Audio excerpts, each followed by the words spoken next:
Hello and welcome to this episode of Make or Break, where we talk everything at the intersection of people and disruptive change. I am super excited to be joined by Stacey Harris. Stacey, please introduce yourself. Yeah, definitely. Very glad to be here. My first Transform event. We love the vibe here so far. I'm the Chief Research Officer at Sapient Insights Group. We are a research and advisory firm focused on HR systems, processes, practices, and how organizations are leveraging them to create workforce outcomes. So we are all about data and research.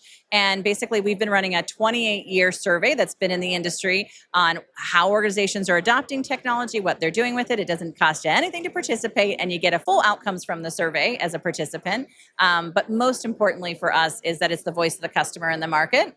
And it talks about what people are doing with all this AI and processes and technology today. Well, and I love that you've got a 28-year arc of data. That's a lot of data. So I'm curious what you're seeing just in terms of trends, because there has been rapid innovation. Yeah. And thinking about this, I'm curious if your data is telling a story about adoption patterns or what you're seeing interesting. I'm just really thinking again about that human side of what the data might be telling us. Yeah, so we survey companies from the smallest with just 2 employees all the way up to the largest companies in the world. So we have a pretty wide data set. We had 10,000 people who participated last year, and that was the largest number we've ever had.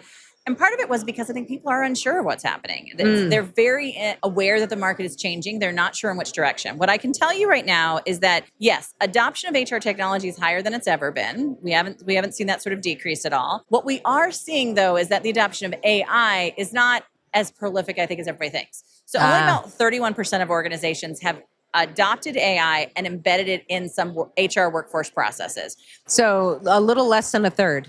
Yeah. Right about a third. Right about a third, yeah. If I'm an enterprise organization over 5,000, it jumps to like 47%. Okay. If I'm smaller, it's going to be a little bit less. But the other stat that we have is that 81% of HR professionals are already using some form of AI to improve their personal work environment, which is a different conversation, right? Oh, that's interesting. Yeah.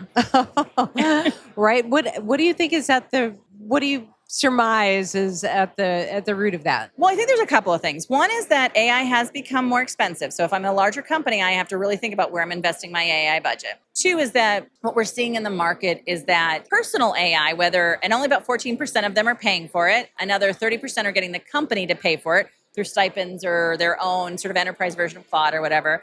I mean, 60% are using a free version. Now, HR people are brilliantly smart. They know not to put PI information inside of a free system, but they are putting in things like job descriptions and what kind of things they're sourcing. And companies can still get data scraped from what they're doing. And so I do think there's some risk that a lot of people aren't considering. But I think also, too, what we're learning is that when they are forced to go into AI at the sort of company level, like I'm now going to a team Claude or a team Chat GPT or whatever my company has created, they're finding it's not as good as their personal version. It's not as tailored towards them. It's not giving them what they need. I think every vendor is going to have to come up with a version of AI that is both company-based and something that will allow them to have a more personalized approach that will pull in some of their personal information. I think that's really interesting. Yeah. And I think that gets to some of our human behavior, right? Like, yes, we know what works for us. We need it to work for us. Is there any patterns that you're seeing in terms of either resistance or adoption based on either types of tech or types of AI models? So that's an interesting conversation because I think, there is a perception that HR is resistant against AI. And that's actually not true at all. They are very risk adverse. They understand compliance. They understand how data can be used inappropriately if there's not context with it. So I think HR is much more strategic about AI investments than most people give them credit for.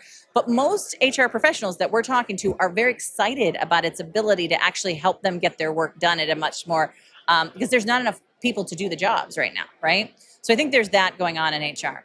I think on the enterprise level and on the business side level, right, the tech they're using, like if AI is embedded in my HRMS or if AI is embedded in my recruiting tool, they want it to not just improve efficiency. Like efficiency is like the table stakes of what it should do. They want it to get them an outcome that's going to make their job easier. And I don't think every vendor's figuring that out yet. I think they're all thinking about how to make it improve a process or do the work for them. But what they're not thinking about is getting a better outcome. And that's where they have to start talking, right? That's when I'll really lean in. Yeah. Right? Not just it's faster or it's Yeah. eliminated, but are we actually improving? Yeah. Oh my gosh. And there's so much Are possibility you making me look better as an HR professional, right? Like that's human nature in all of us. They're like if this isn't going to somehow help me, right? I'm curious. So 28 years of Yep. looking at, I would say, kind of the intersection of people and tech. Yes. Is there anything that you have seen make or break adoption or platforms and Yeah. change? Because ultimately, most tech is leading to change of some kind. Yeah. So one of the questions we've asked for about 15 years now is your HR function viewed as strategic? And our survey is not just taken by HR professionals. It's also taken by IT. It's taken by finance people. It's taken by CEOs, like, again, small companies, large companies, and a little bit of everybody in between. What's the delta there? Well, here's the interesting thing. CEOs are the most likely to think that HR is strategic. They, by and far, they're over 60% of them feel that HR is strategic. HR is a little bit less likely. They're at around 49%. So in total, it's running about 50 to 52%, depending on the size of the company, right? So the lowest organization, the one who really does not feel HR is strategic, and this is where I think we need to start working, is our finance functions. Finance has at this point only 31%. Stacey, I am not surprised.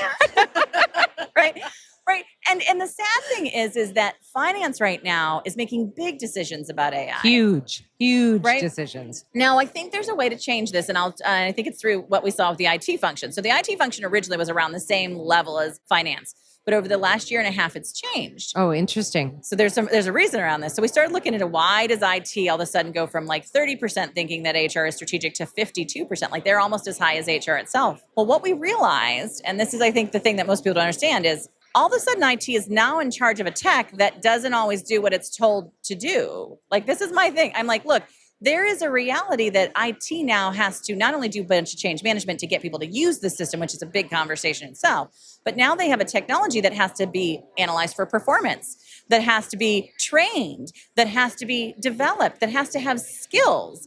Well, who knows better how to do that than HR? So that relationship has become really powerful. So there's this conversation about, will IT take over HR? And like, no. IT needs HR, and they know they need HR, and this is the conversation. That's what we're seeing in the data.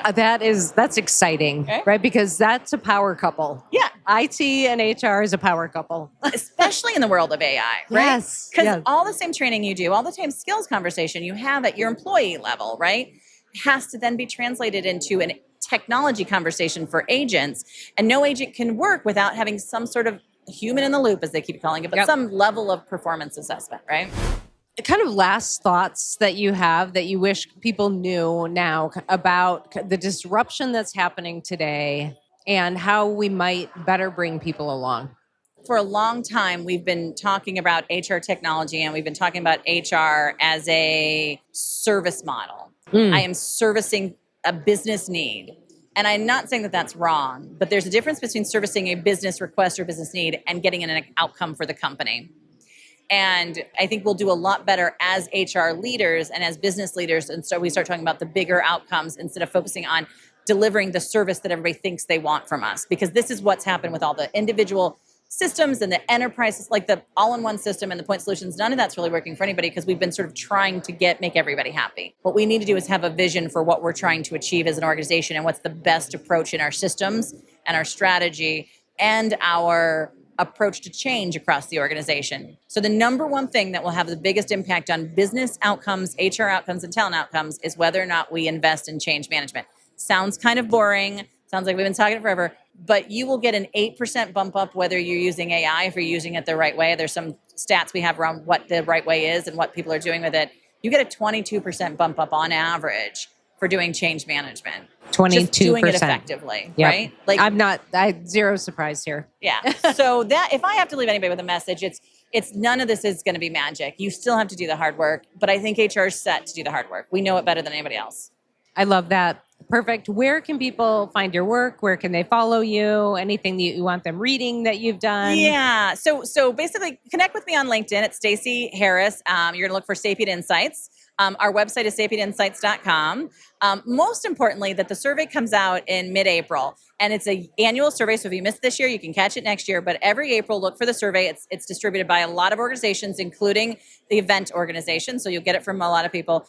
participate in the survey. I promise you that little bit of time you spend on it, you're going to get the full report back, which most organizations don't. And it's well worth the time. It gives you an opportunity to see what everybody else is doing. I love it. I love it. Stacey, thank you so much for joining us. Thank you for having me. I love getting a chance to connect with you and meet new people in the organization. Woohoo, let's go.